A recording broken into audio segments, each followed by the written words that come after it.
What is up, guys? Bisectatron here with the next attack strategy video. This is a Town Hall 11 one. I know you guys have been itching for some Town Hall 11 content, and this is a brand new strategy I just saw pretty much today.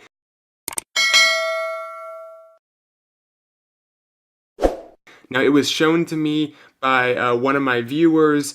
Went over, visited his clan, and saw it for myself, and gotta say, it's pretty cool, and it works very well against the right base. So a big shout out to Genghis Dom. Both of these are his attacks we're going to be looking at today. We'll take a look at the replays. We'll also break down the bases and kind of let you guys know what type of base it works on, because against the right base, it is a very powerful strategy, a very viable one. And it's kind of cool seeing the Falcon at Town Hall 11, especially this variation with the bat spells.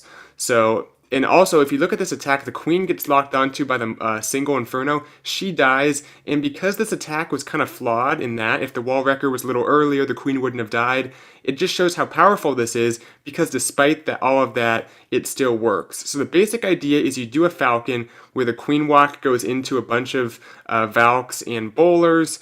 Went ahead and used a jump here just because there was dead space, so you need to make sure the Valks went to the core. Typically, you'll use 2 Rages and you won't bring that jump. And then basically dropping the bat spell on one side of like that ring that's left over once the core is cleared out, and then using balloons to tank the wizard towers. Now, the purpose of these back-end balloons, typically bring 6, 7, 8 of them, is to tank the back-end splash damage while the bats move through. In this case, very effective usage, tanking that wizard tower there, as you can see, allowing the bats to just crush this base. They will start to go down at the very last few defenses here, because the wizard tower plus the Tesla and a few archer towers start to take them out. But as often is the case, there's a lot of Valks and Bowlers left up, the healer's still up, so everything will wrap around and finish it off. But that's basically the idea, and it does work with multi-infernos as well. We'll take a look at an attack on a base with 2 multi-infernos, I believe, at least one, where you can see the balloons can also tank the streams of the multi-infernos. So it's a pretty cool attack strategy. It does require the right base, but it can work against bases with multis and with single infernos. So let's stop for a moment and kind of break down the base we just looked at. Okay, so here's the base we just watched the attack on. We're going to take a minute or two, break it down, talk about why it was a good base for the attack, then we'll break down the next base and watch the replay on that. So first of all, big fan of the Queen Walk. You have to have a place to start your Queen Walk, and typically, to be able to correctly utilize the Wall Wrecker for this attack, you want to have your entry point somewhat opposite the Town Hall, in this case over on this side. Now, I could see possible variations where you don't use the Wall Wrecker, you let the Valks just swing through the walls. Maybe you use the Stone Slammer on the back end almost as a tank for the bats. We don't have a replay of that, but that could be a possible variation. But generally speaking, you want to enter opposite the Town Hall and be able to use the Wall Wrecker to tank a little bit and open up the walls as well. So finds a great opportunity for a Queen Walk because it's not like that obvious, but here, drop the Queen here, balloon, baby dragon on that cannon, that's enough to take it out, and you can see because we have this gap between these defenses, the Queen just steps up, goes here, then goes up. So a good job funneling on the Queen. Wasn't especially obvious how to do that, but that works out nicely. Then the only mistake, I guess, was that the Queen, or the Inferno locks onto the Queen, uses the ability, that's fine. Needed to get the Wall Wrecker down a little earlier because the Inferno then locks on again, and this time it kills the Queen. And you want to have the Queen up, especially for the Falcon attack, because it adds more range that the Bowlers even themselves don't have. But anyway, uses the King on the other side, classic Falcon, and then coming through here, I like the jump, as I mentioned, because typically you're not going to be jumping much. You're going to let the Valks or the Wall Wreckers just go through the walls. But here there's so much dead space, and even here, that it was needed so the Valks didn't like go out and target something over here or kind of do some kind of weird pathing thing. So if there is that kind of dead space, you're going to need to bring a jump, but typically you'll just bring 2 Rages instead of the jump. Also has the heal spell for the core plus the Warden's ability. So lots of stuff to take care of the Bowlers and the Valks with. And Another reason this worked is both heroes are kind of towards the core. That pulls everything in. That's what you want to look for, especially if it's the right angle. The queen's going to pull things through the wall and just allow the troops to stay in the right location and get all these high value buildings.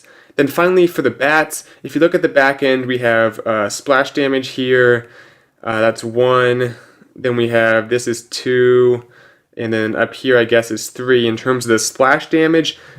And by splash damage, I mean either wizard towers or multi-infernos, because we're talking air targeting splash damage. There's 3 buildings. Obviously, the multi-infernos are more dangerous. The wizard towers don't do quite as much damage to the bats in terms of taking them out as quickly, usually. But there's 3 of them on the back end. That's what you want to try to count. But as you can see here, it can easily be tanked by balloons. This one easily tanked by balloons if the timing is correct. A lot of it is timing. This one not so much, but it's okay. It's just 1 and it's kind of towards the back end. So the assumption is there'll be plenty of Valks and bowlers, and the queen, if she had not died at the beginning, left up, plus the healers to take all that out, even if the bats can't quite finish because of that 3rd wizard tower. So that's what you want to look for in the base. Just briefly, a good opening queen walk that you can do.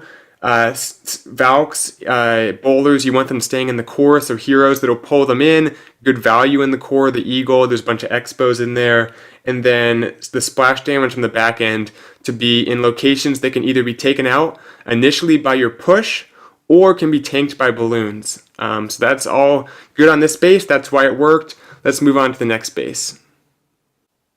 So this next base is actually one of my creations. As I was over there, I just popped one up I had in one of my slots for a friendly challenge, and it's a pretty solid base. I mean, it's built to be anti-bat spell to some extent, and it's relatively new. So I was skeptical as to if this would work, and we did a few friendly challenges in some different bases, and some of them held well. This one did get 3-starred. Wasn't the very first try, but this was definitely a good strategy for this base, and we'll talk about why it worked, basically. So, the start, there was a great queen walk start that even I didn't quite see just looking at this base initially, and that is taking out, like a baby dragon, taking out this area, dropping the queen here, so she steps up on actually this side of the corner, takes that out, but the cannon pulls her around this way. So that's a nice way to basically get this compartment almost cleared out besides the wizard tower, and then have her go the correct way. It's better than dropping her over here and having her go that way. Gets more buildings and better, more predictable pathing. Then from there goes ahead and I believe uses the king over in this area, gets some good defensive value. Then just comes in, Valks, bowlers, no need for a jump, and perfect. Here, look at this. The queen's going to pull everything in. That's what you want, the queen in the core pulling everything in. So they come through, they're going to get that multi-inferno. Now in this case, the eagle is not ideally placed. It should be a little to the left if this was a better base for it, but because of that, the eagle actually doesn't go down for quite a while, so it does some damage on the troops. But the push goes fine, everything gets taken out, and now you're wondering, what do the bats do, because there's this multi-inferno left up? Well, basically for this attack strategy, you have to kind of play the bats by ear. See when the right time is to drop them. And in this case, it worked out better just to wait and let everything just kind of come around the outside once it got through, start coming this way, and pretty much everything was dead. Then the bats were dropped, and uses balloons on like these defenses, tanking streams of the multi-inferno. That way when all the bats are dropped here, only 1 or 2 streams is free to target bats, and you guys would be surprised how quickly the inferno goes down and how much, or how little damage rather, it's able to do to the bats because it's being tanked by balloons. And then I think this wizard tower went down to the queen, so from there was nothing to kind of bother this inferno. So sometimes you'll have that ring around the outside where you just drop the bats like the first attack and they just move around, you tank with balloons as needed. In this attack, everything just kind of cut through in one big push, and there wasn't a great place to drop the bats until the kill squad made it around, took out the wizard tower, and then the inferno was able to be just completely targeted and tanked by balloons. So we'll take a look at the replay to give you guys a better idea, then we'll wrap this up. Alright, here we are with the attack.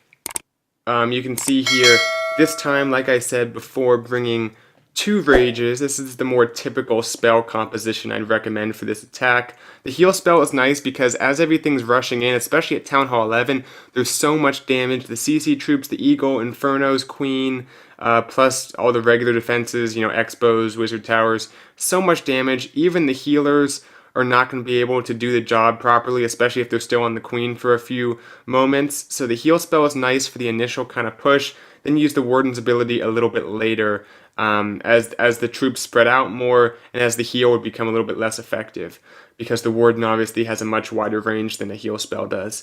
So anyway, everything moving through. The King did a great job clearing out that other funnel. Pathing is perfect, or the funneling rather is perfect. The Queen's going to pull everything in.